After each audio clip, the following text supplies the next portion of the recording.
আজ আমি তোমাদের সামনে এমন এক ঘটনা বলতে যাচ্ছি যা আমাদের সমাজের বিবেককে প্রশ্ন করে। এমন এক ঘটনা যেখানে এক নিরপরাধ ছেলেকে নির্মমভাবে পিটিয়ে হত্যা করা হয়। হ্যাঁ, আমি জানি তোমরা অনেকেই এই ছেলেটির সম্পর্কে জেনেছো।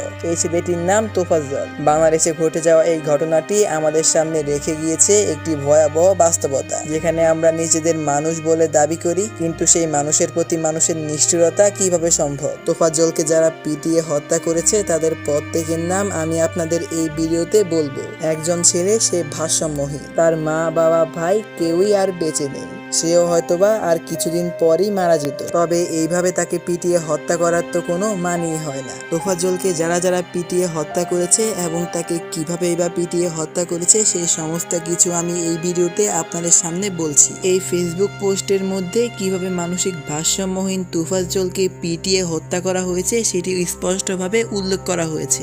এই পোস্টটি পড়লে সুন্দরভাবে বোঝা যায় যে মানসিক ভারসাম্যহীন তোফাজ্জলকে কি নির্মমভাবে পিটিয়ে হত্যা করা হয়েছিল। এই ফেসবুক পোস্টটি আপনাকে সম্পূর্ণভাবে বুঝতে সাহায্য করবে। এই পোস্টটি একমাত্র প্রমাণ। এখানে স্পষ্টভাবে লেখা আছে কয়েকজন কলেজ ছাত্র তোফাজ্জলকে পিটিয়ে হত্যা করছে। এই পুরো পোস্টটি আপনাদের পড়ে শোনাতে গেলে অনেক সময় ব্যয় হতে পারে, তাই আমি পোস্টের কিছু হাইলাইটেড সিন আপনাদের দেখাচ্ছি।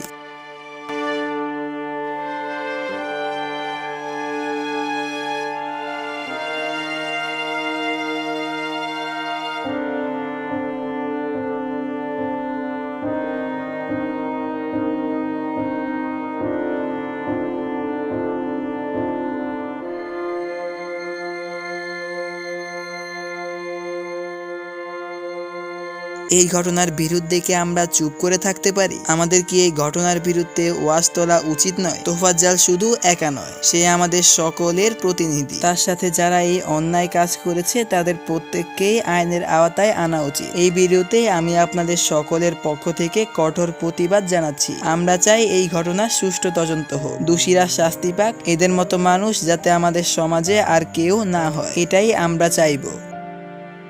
তোফাজ্জল হয়তো আজ আমাদের মাঝে নেই, কিন্তু তার সাথে এই ঘটনার জন্য আমরা ন্যায় বিচার চাই। আমাদের কণ্ঠ তোফাজ্জলের কণ্ঠ হয়ে উঠুক। ভবিষ্যতে যেন কোনো তোফাজ্জল এই নির্মম কাজের শিকার না হয়, আমাদের সেই দিকে খেয়াল রাখতে হবে। আপনি যদি তোফাজ্জলের নির্মমভাবে মৃত্যুর প্রতিবাদ জানাতে চান তাহলে আমাদের কমেন্ট বক্সে জানান, আর এই ফেসবুক পোস্টের লিঙ্ক আমি আমার ডিসক্রিপশন বক্সে দিয়ে রাখবো, আপনারা চাইলে পড়তে পারেন। ভালো থাকবেন, ধন্যবাদ।